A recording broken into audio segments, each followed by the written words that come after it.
Assalamualaikum. Welcome back to our channel Teacher Info, and we are back with the new video. As you know that we have started a new English language series, and this is the fourth part of that series. And please subscribe to our channel and hit the bell icon if you want to improve your English skills. So before that, I'm gonna tell you the topic for today's video is English for receptionist. In this video I will teach you different English language sentences for receptionist. So let's get started with the video. So first sentence we have is, hi, I'm Lara speaking, how can I help you? You can say this sentence right after you receive a call. तो आप ये कह सकते हैं कि मैं Lara हूँ और मैं आपकी कैसे मदद कर सकती हूँ. And you can add your institute name or you can add your firm's name right after the speaking or ये वाला sentence के बाद. जैसे hi, I'm Lara speaking from XYZ firm, how can I help you. तो आप ये कह सकते हैं कि मैं जो हूँ लारा हूँ और मैं जो हूँ कैसे आपकी मदद कर सकती हूँ. ठीक है, मैं यहाँ पे लारा बोल रही हूँ क्योंकि ऑब्वियसली रिसेप्शनिस्ट को जो most of the people approach receptionist just to get information about this specific firm. तो आप जो हैं जब ये कह सकते हैं जब आपसे कोई इन्फॉर्मेशन जो है वो मांग रहे हो related to something. As in COVID times मतलब बहुत ज़्यादा ही टाइमिंग्स में वेरिएशंस आती रहती हैं और कभी लॉकडाउन इम्पोज हो जाता है, कुछ रेस्ट्रिक्शंस आ जाती हैं. तो आप जो हैं आपको बिल्कुल सही स्पेसिफिक इन्फॉर्मेशन देनी पड़ती है. तो आप ये कह सकते हैं कि hi, I am Lara speaking, how can I help you. तो आप ये कहेंगे तो ये अच्छा एक इम्पैक्ट देगा जो आपसे एक क्वेश्चन पूछ रहा होगा. ओके, जो नेक्स्ट सेकंड क्वेश्चन जो है हमारा सेकंड सेंटेंस हमारे पास है कि your voice is lagging. Like you are on a call with someone and you are unable to listen to that person clearly. तो आप ये कह सकते हैं कि योर वॉइस इज़ लैगिंग मतलब आपकी आवाज़ जो है वो बहुत ज़्यादा हल्की हो गई है, स्लोली हो गई है. And you are unable to listen to that specific person clearly. So इतना डिस्टॉर्शन है, लाइक डिस्टॉर्शन तो नहीं बेसिकली, लेकिन आपकी आवाज़ जो है बहुत ज़्यादा हल्की हो गई है, लैगिंग हो रही है. तो योर वॉइस इज़ लैगिंग, तो आपकी आवाज़ बहुत ज़्यादा हल्की हो गई है. तो आप ये सेंटेंस यूज़ कर सकते हैं. सो नेक्स्ट हमारे पास जो सेंटेंस है वो ये है कि can I connect your call to the executive.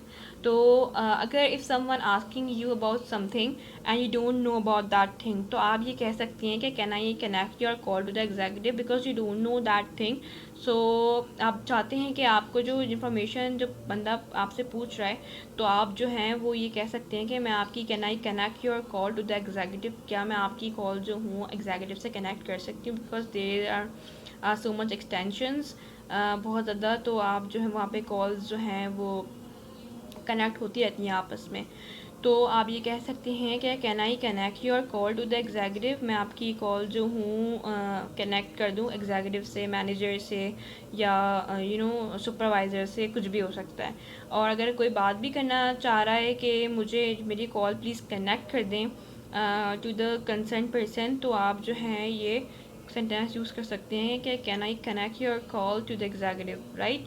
तो फिर नेक्स्ट हमारे पास जो है सेंटेंस वो ये है कि अगर someone is asking you to give someone's number और आप जो हैं वो कॉल कनेक्ट कर दें, someone asking you to connect his और her call to that specific person, तो आप ये सेंटेंस यूज़ कर सकते हैं कि मतलब अगर if someone is in a meeting, जो आप मतलब सामने वाला इंसान आपसे पूछ रहा है कि है ना मेरी कॉल मिला दें, बट वो जो है वो मीटिंग में, तो आप ये कह सकते हैं कि ही is in a meeting right now, he will call you back in an hour. तो आप ये क्या सेंटेंस यूज़ कर सकते हैं कि वो अभी मीटिंग के अंदर हैं और वो आपको जो है वो कॉल बैक करेंगे 1 घंटे के अंदर. तो ये सेंटेंस भी बहुत ज़्यादा यूज़फुल हो सकता है. एंड ऑब्वियसली यहाँ पे कोई मतलब 2 3 4 आवर्स भी हो सकते हैं. तो he is a meeting right now, he will call you back in a hour. तो आप ये कह सकते हैं.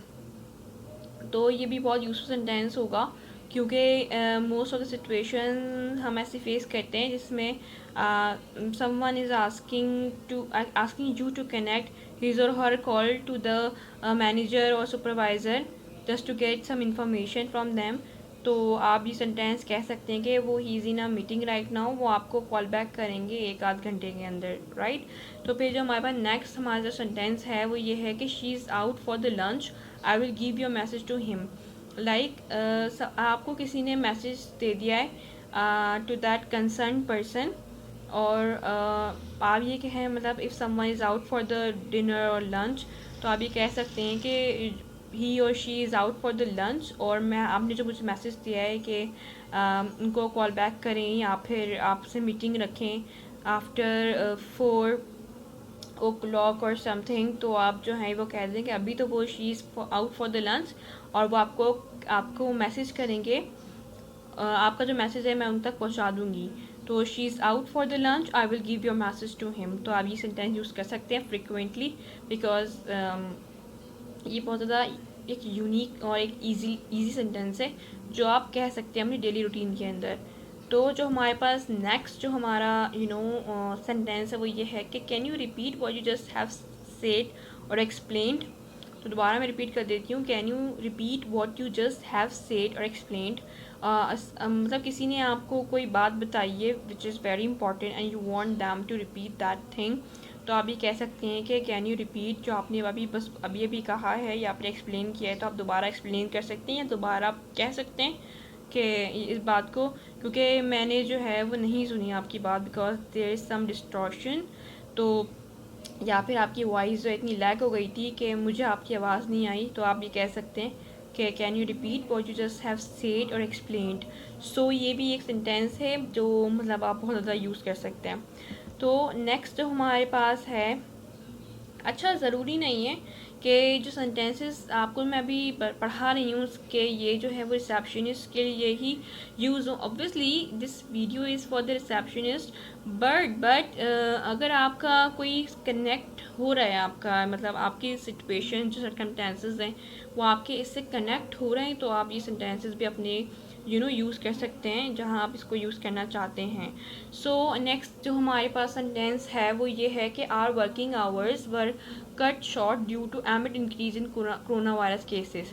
अच्छा, आज के इन टाइम्स ऑफ कोविड और पैंडेमिक, तो आपको मतलब मैंने आपको as I have already mentioned in the starting of video कि ना आजकल जो है बहुत डिफरेंट ओपनिंग और या ना बंद और खुलने वाले टाइमिंग्स, बहुत ज़्यादा वेरिएशंस आ रही टाइमिंग के अंदर। तो आप जो हैं मतलब मोस्ट ऑफ द रिसेप्शनिस्ट जो हैं इसी बात का रिस्पॉन्ड दे रहे होते हैं कि क्या टाइमिंग है यूनिवर्सिटी के, कब क्लोज़ होती है, कब ओपन होती है। तो आप ये कह सकते हैं कि our working hours were cut short, हमारे जो वर्किंग आवर्स हैं वो कम हो गए हैं क्योंकि इतना ज़्यादा इंक्रीज़ जो हुआ है, अलार्मिंग इंक्रीज़ जो हो रहा है कोरोना वायरस के केसेस के अंदर। तो हमने जो अपने वर्किंग आवर्स हैं वो बहुत ज़्यादा छोटे कर दिए हैं, बहुत ज़्यादा शॉर्ट टाइमिंग्स हो गई हैं, जैसे 1 to 4 हो गई, सॉरी 9 to 4 हो गई हैं, या 9:30 to 4:30 हो गई हैं। तो आप ऐसे कह सकते हैं कि हमारे वर्किंग आवर्स जो हैं वो बहुत ज़्यादा शॉर्ट हो गए हैं क्योंकि इतना ज़्यादा कोरोना वायरस के जो केसेस हैं वो इंक्रीज़ हो रहे हैं। तो हमारे पास जो नेक्स्ट सेंटेंस है वो ये है कि no outsiders visitors are allowed in the firm because our firm has decided to reimpose कोविड-19 रेस्ट्रिक्शंस। सो मुझे लगता है कि मैं इसमें सबसे पहले मैं आपको 2 वर्ड्स की मीनिंग बता दूँ। So the meaning of the री इम्पोज मतलब इम्पोज होता है कि लगाना, कोई इम्प्लीमेंट करना किसी रूल को, जैसे कि कोई नोटिफिकेशन सर्कुलेट होती है रिगार्डिंग क्लोजर ऑफ स्कूल्स और यूनिवर्सिटीज़ और फर्म, तो आप जो हैं कोई इम्पोज या कोई इम्प्लीमेंट करते हैं वो उन रूल्स को, रेगुलेशंस को, तो वो इम्पोज मतलब लगाना, और री इम्पोज मतलब दोबारा लगाने का सोचा है फर्म ने कोविड-19 की रेस्ट्रिक्शंस ऑब्वियसली एक लिमिट सेट कर देना, एक लिमिटेशन कर देना, तो दोबारा से रेस्ट्रिक्शंस लगा दिए कि आउटसाइडर्स अलाउ नहीं है। इस वजह से अलाउ नहीं है क्योंकि हमारे फर्म ने डिसाइड कर लिया है कि वो दोबारा से कोविड-19 की रेस्ट्रिक्शंस लगाएंगे क्योंकि एक नोटिफिकेशन सर्कुलेट हो गया होगा ऑब्वियसली। सो नेक्स्ट जो हमारे पास है कि whom do you want to talk to, like if you आपने किसी की कॉल रिसीव करी और आप जो हैं क्या नाम है पूछना चाहते हैं, यू डोंट नो कि वो कंसर्न पर्सन जो है वो किससे बात करना चाहता है, तो आप ये बोलें whom do you want to talk to, आप किससे बात करना चाहते हैं। तो ये भी बहुत ज़्यादा यूज़फुल हो सकता है। अच्छा, टॉक की जगह ऑब्वियसली स्पीक भी हो सकता है, whom do you want to speak to, तो आप किससे बात करना चाहते हैं, like if you have receive someone's call and you don't no कि वो पर्सन ने क्यों कॉल किए, तो आप ये कह सकते हैं, और मतलब किससे बात करने के लिए कॉल किए, तो आप ये कह सकते हैं कि whom do you want to talk to, मतलब आपको किससे बात करनी है, राइट। फिर जो हमारा नेक्स्ट सेंटेंस ये है कि is there anything else I can help with. जैसे फर्स्ट आपने स्टार्टिंग में मैंने आपको बताया how can I help you, ठीक है, कि मैं कैसे आपकी मदद कर सकता हूँ। लेकिन जब आपने आपने बहुत ज़्यादा फेवर्स दे दिए हैं, if you have already help that person, but अब आप चाहते हैं, आपके अंदर अभी श्योरिटी नहीं है, लेकिन आप पूछना चाहते हैं कि is there anything else, मतलब कुछ और है जो मैं आपकी हेल्प करूँ, मैं मतलब आप और ज़्यादा पूछ रहे हैं उससे कि is there anything else I can help with, कोई और बात है या फिर कोई और चीज़ है जिसमें मैं आपकी मदद कर सकता हूँ, तो ये भी बहुत ज़्यादा यूज़फुल सेंटेंस हो सकता है। बीइंग ए रिसेप्शनिस्ट और टेली कम्युनिकेशन ऑपरेटर, तो ये भी एक बहुत ज़्यादा यूज़फुल सेंटेंस हो सकता है कि is there anything else I can help with, मतलब कोई और मतलब तरीके से या किसी और तरीके से किसी और चीज़ में मैं आपकी मदद कर सकता हूँ। सो ये हमारी वीडियो थी। Here this video has ended, and please subscribe to our channel and hit the bell icon for videos related to such topics, and thank you for giving your precious time.